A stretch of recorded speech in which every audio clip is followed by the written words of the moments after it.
I decided to go in the Navy and was a rescue swimmer. Did that for about 5 years. Then I had another great mentor who said, hey, do you want to go fly helicopters instead of jumping out of them? So I was able to transfer as one of 10 over to the Army to be a warrant officer and fly helicopters. So flew Apaches for a few years.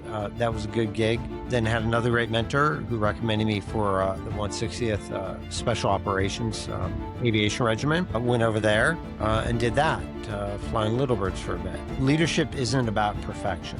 It's about clarity under chaos. Okay? And what I've found is that most leaders, myself included at times, have tried to control everything. But the real great leaders, they cut through the noise, they prioritize what matters, they act decisively. And why do they do that? Because... Hey, my guest is Nathan Tierney. He's an executive partner at Gartner and the former Deputy Chief Information Officer and Chief People Officer of the U.S. Department of Veteran Affairs. Welcome to the show, sir, and good to see you. Hey, thanks, Danny. I'm glad to be here. Same on this end. Let's start with your background, your story. Why did you join the military? What happened to you after you retired? And basically your story in your own words. Yeah, great question. I grew up in a small town, graduated with 35 in my graduating class in Cloverdale, California. I mean, back then we had one stoplight and no McDonald's. Now we got two stoplights, so we're moving up in the world. But I had a great mentor who was a retired Navy rescue swimmer. And he talked about what he did. He helped train me. And so I decided to go in the Navy, to kind of escape that small town and was a rescue swimmer. Did that for about 5 years. Then I had another great mentor who said, hey, do you want to go fly helicopters instead of jumping out of them? So I was able to transfer as one of 10 over to the Army to be a warrant officer and fly helicopters. So flew Apaches for a few years. That was a good gig. Then had another great mentor who recommended me for the 160th Special Operations Aviation Regiment. I went over there and did that, flying little birds for a bit. And then, met my wife, had a few injuries along the way, and ended up retiring from the military in order to adopt my two kids, who are more than the world to me. When I transitioned, I had a really great mentor kind of explained with a decoder ring, hey, here's what you did in terms of hitting time-sensitive targets, plus or minus 30 seconds, in the civilian world, right? And that's data and analytics. So I taught myself how to code, got my first gig as a business innovation director for an insurance hedge fund, helped turn around their claims handling system that was hemorrhaging money. And quickly, the CEO said, hey, dude, I got this other company. It's hemorrhaging money too. Can you turn it around or shut it down? So I was promoted to the COO of that company pretty fast. From that, had an opportunity to go over to the VA, some of those challenges, which were near and dear to my heart as a veteran. Served as a director of value management on the healthcare side, did their chief analytics officer role for a bit, helping them with data stewardship, IT strategy, analytics through COVID, then deputy chief information officer and chief people officer. And the constant theme through all of those, Danny, was I had a mentor. I had somebody who cared enough about me to say, you got this. Here's a little tool, your proverbial toolkit. Or did you think about this? That gave me like the curiosity to go out and try and exert some effort to find that answer, whether it was the right answer or not, but to try, right? And so that's a little bit about, my career. And really it's a testament to all those people that cared and invested in me and gave me the opportunity to try new things and to solve different problems. Yeah, and that's an amazing story because not only you successfully transitioned out of the military and figured out your way into the civilian world, but also you held all of these amazing positions at the VA and other companies. And you said that mentorship played a huge role at this. Any other tips or like advice for people who are struggling in this process, transitioning out of the military, how to find those opportunities and find their own path in the civilian world? Yeah, I thought a lot about this. In fact, and I don't mean this in a disparaging, negative way, but I do think our educational system is broken today. I'm really blessed to have adopted two wonderful children. My son is now 12 with special needs. My daughter is 9. And both of my kids are different than I. My daughter's African American. My son's Hispanic with type 1 diabetes. These are things I'll never understand. And it goes beyond that in the educational system to say, what are the tools that help them succeed in the real world? And I think that people aren't struggling with necessarily capability; they're struggling with clarity. And if we strip away that whole noise and focus on actually what matters, then you can go and get stuff done, right? And so it started off my kids' actual Bibles that are another SEAL buddy of mine gave me, where instead of writing down like what religion means to me, I wrote down like things that I learned from others or things that I developed to get shit done. Right. And sorry for the curse word, but that's the reality. It was like, how do you get it done? And it morphed into like, how do I help transitioning veterans? How do I help people in leadership positions or transitioning out of college to give them those tools and proverbial toolkit so they can be successful? Because that's how we pay it forward, you know, to one another, you know?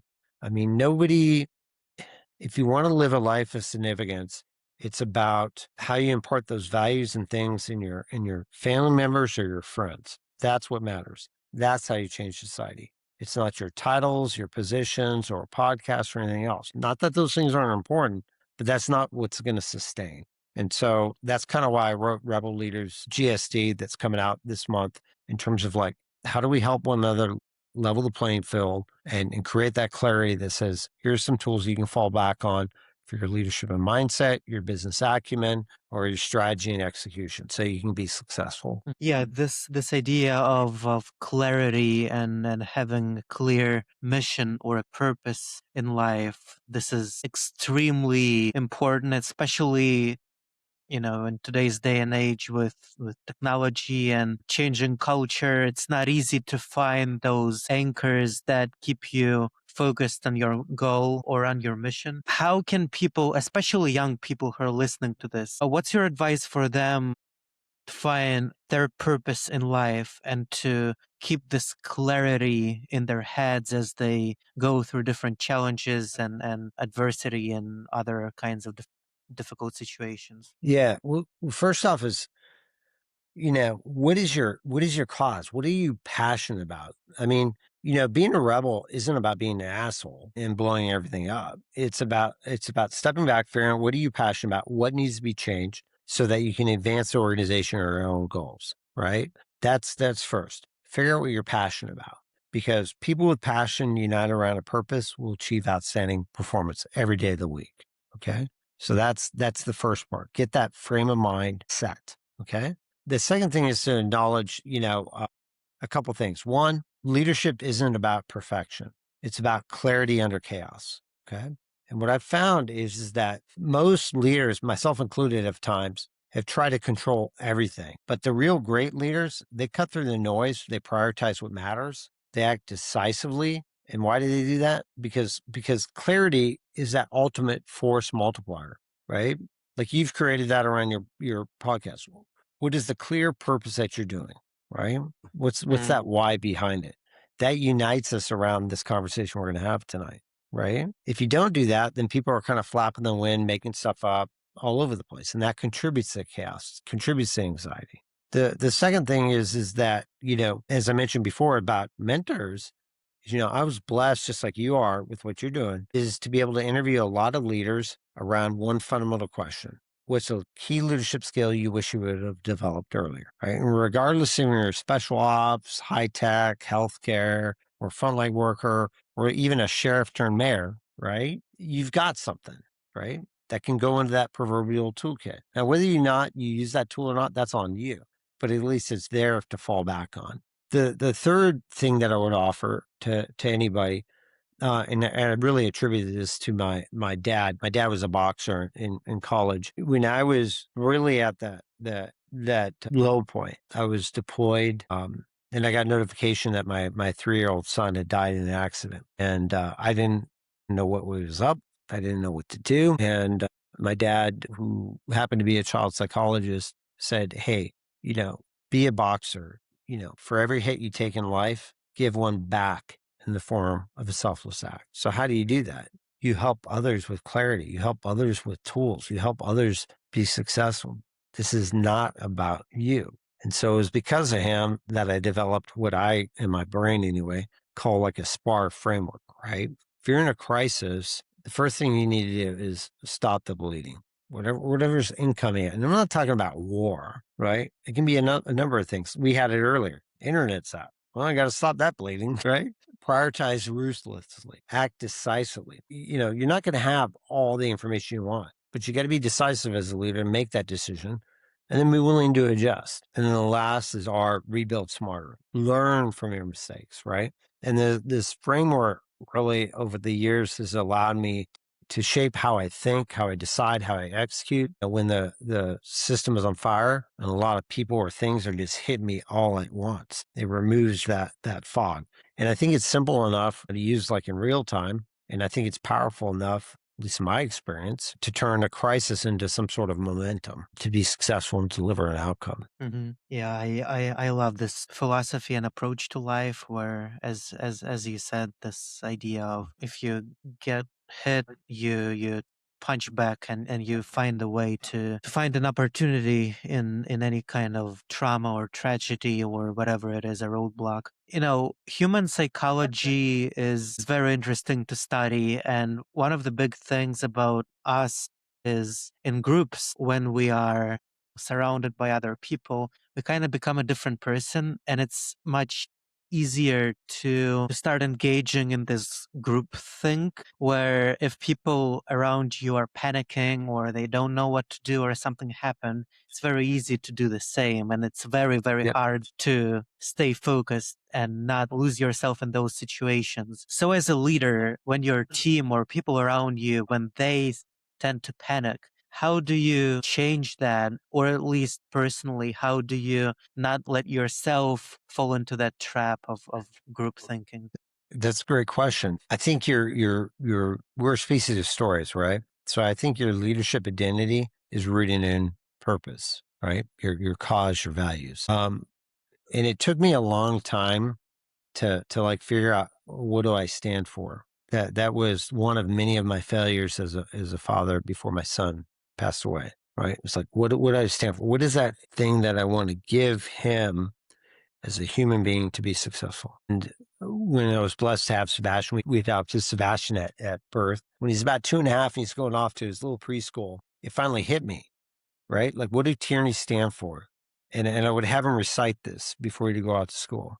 Tierney speak the truth. Tierney show respect and people show you respect. And Tierney's don't whine. And those became the fundamentals to develop a conscience and develop how I led. When he was age 4, he was diagnosed a couple days after Christmas with type 1 diabetes. And that was really hard. And he said to me,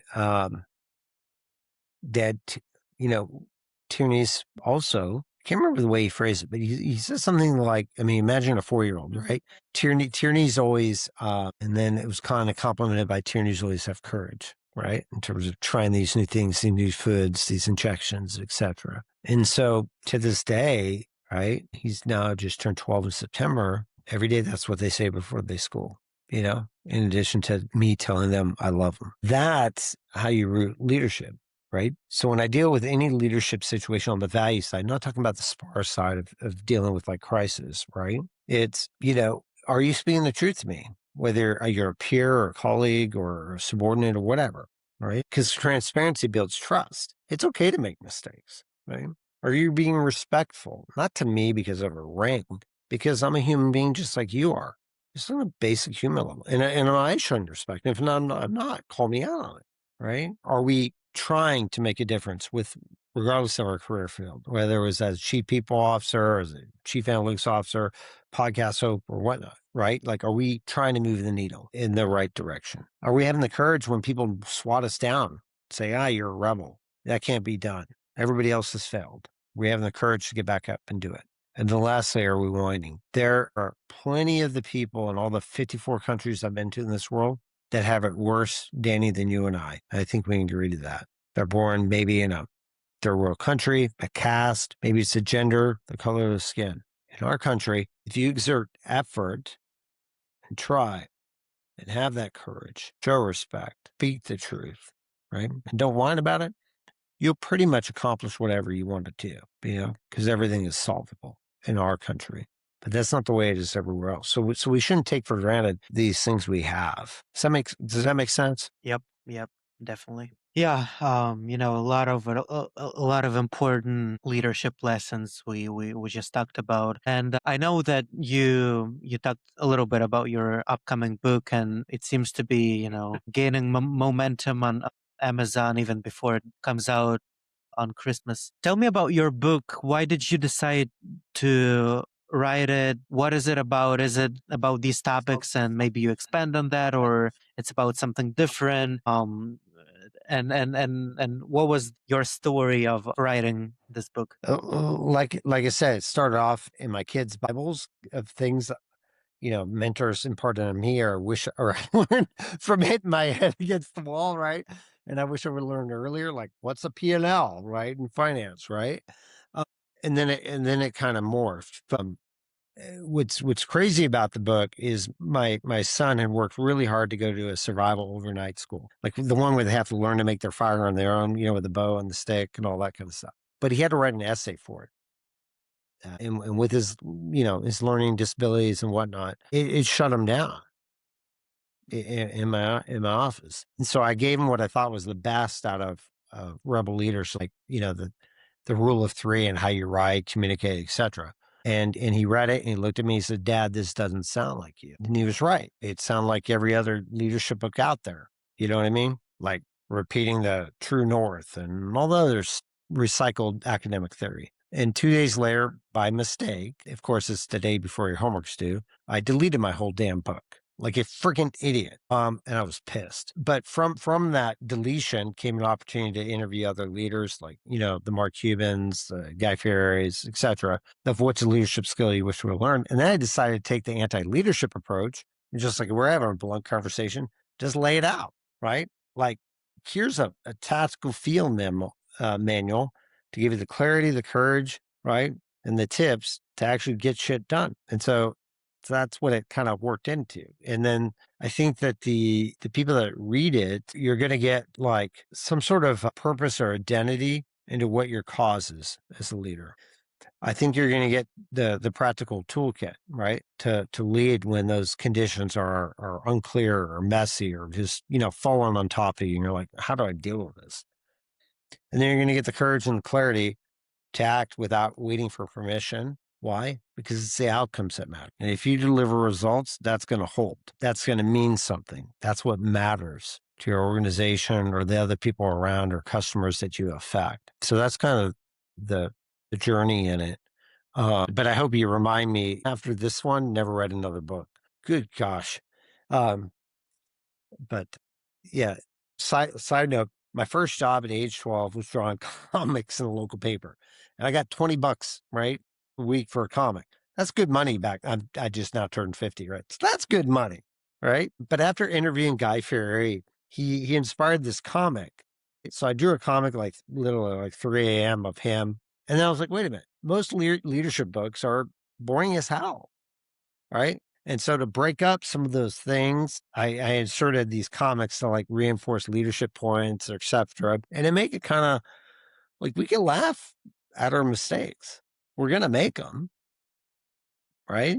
But we can learn from them. We have the courage to do better. So those are in there. In fact, I just got back from a family vacation last night, and it's pouring rain here in Austin, Texas. And on my gate, there was two big boxes, right? And they were heavy boxes. They weren't covered or anything, but they were wet. So I bring them inside. I cut them open. You know what they were? Danny, take a guess. I'm going to put you on the spot. What do you think they were? I honestly have no idea. Anytime that happens to me, I can't even guess. I just whatever. I'm just opening them and Yeah. So here's what it was. The editor sent me pre-copies of my book, right? Rebel Leaders okay, GSC. A okay. handful of the 20 made it. The rest are sopping wet. So, but you know, hey, you got to overcome the chaos, right? It's like, I thought the books would arrive fine and good. They didn't. Now what do I got to do? I got to improvise. I got to tell some of the people that I interviewed, hey, I love you. Do you want a soggy book? or do you want to wait for another book with a thank you card, right? But that's leadership. That's life, right? If it was easy and perfect, we wouldn't be having this conversation. Yeah, yeah, for sure. Well, I'll since this podcast will be released after your book is officially out, at least on Amazon. I'll leave the link to your book in the description. So if you're listening to this, feel free to check it out after you finish the podcast. But before we go, do you have some advice for young people who listen to this? Maybe they're still looking for that purpose or that mission in life, or they don't know what to do. Maybe you can look back at your own life when you were just 19, 20 years old. What advice would you give to young people like that? Hmm. You know, Besides the values side of it, I would say leadership is action. It's not performance art. That's one. Secondly, is that your cause, that thing that burns you that you're passionate about, that's your compass. So follow it. And then lastly, I would say, if you're gonna wait for perfect information, you're never gonna act. So you gotta take what you got and make a decision and then be able to iterate off of that decision if you want to deliver something that's meaningful to people or to yourself or those that care about you. And then the last thing I would just say is for every hit you take in life, be a boxer, give one back in the form of a selfless act. Because I think the world needs more of that. Well, thank you for sharing your story. Very inspiring, and looking forward to purchasing your book. It sounds really great if it's as good as your storytelling skills, like on the podcast, the way you did it now.